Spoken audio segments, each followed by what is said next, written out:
بسم اللہ الرحمن الرحیم۔ ایک دفعہ ایک ملک کا بادشاہ بیمار ہو گیا۔ جب بادشاہ نے دیکھا کہ اس کے بچنے کی کوئی امید نہیں تو اس نے اپنے ملک کی رعایا میں اعلان کروا دیا کہ وہ اپنی بادشاہت اس کے نام کر دے گا جو اس کے مرنے کے بعد اس کی جگہ ایک رات قبر میں گزارے گا۔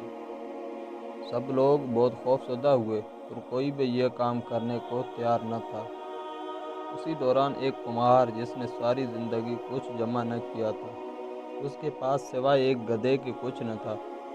اس نے سوچا اگر وہ ایسا کر لے تو وہ بادشاہ بن سکتا ہے، اور حساب کتاب میں کیا جواب دینا پڑے گا۔ اس کے پاس تھا ہی کیا، ایک گدھا اور بس۔ اس نے اعلان کر دیا وہ ایک رات بادشاہ کی جگہ قبر میں گزارے گا۔ بادشاہ کے مرنے کے بعد لوگوں نے بادشاہ کی قبر تیار کی اور وعدے کے مطابق کمار خوشی خوشی اس میں جا کر لیٹ گیا۔ تو لوگوں نے قبر کو بند کر دیا۔ کچھ وقت گزرنے کے بعد فرشتے آئے اور اس کو کہا کہ اٹھو اور اپنا حساب دو۔ اس نے کہا بھائی حساب کس چیز کا؟ میرے پاس تو ساری زندگی تھا ہی کچھ نہیں سوائے ایک گدھے کے۔ فرشتے اس کا جواب سن کر جانے لگے، لیکن پھر ایک دم رکے اور بولے ذرا اس کا نامہ اعمال کھول کر دیکھیں، اس میں کیا ہے؟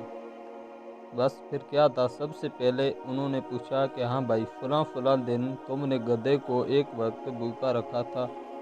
اس نے جواب دیا ہاں۔ فوری طور پر حکم ہوا کہ اس کو 100 درے مارے جائیں۔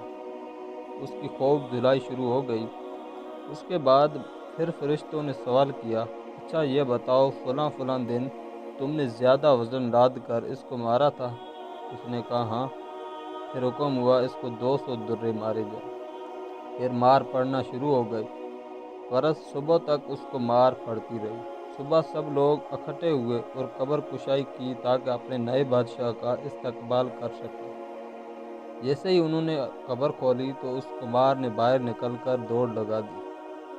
لوگوں نے پوچھا بادشاہ سلامت، کدھر جا رہے ہیں؟ تو اس نے جواب دیا کہ بھائیو، پوری رات ایک گدھے کا حساب نہیں دے سکا تو پوری رعایا اور مملکت کا حساب کون دیتا رہے گا؟ کبھی سوچا ہے کہ ہم نے بھی حساب دینا ہے، اور پتہ نہیں کہ کس کس چیز کا حساب دینا پڑے گا جو شاید ہمیں یاد بھی نہیں ہے۔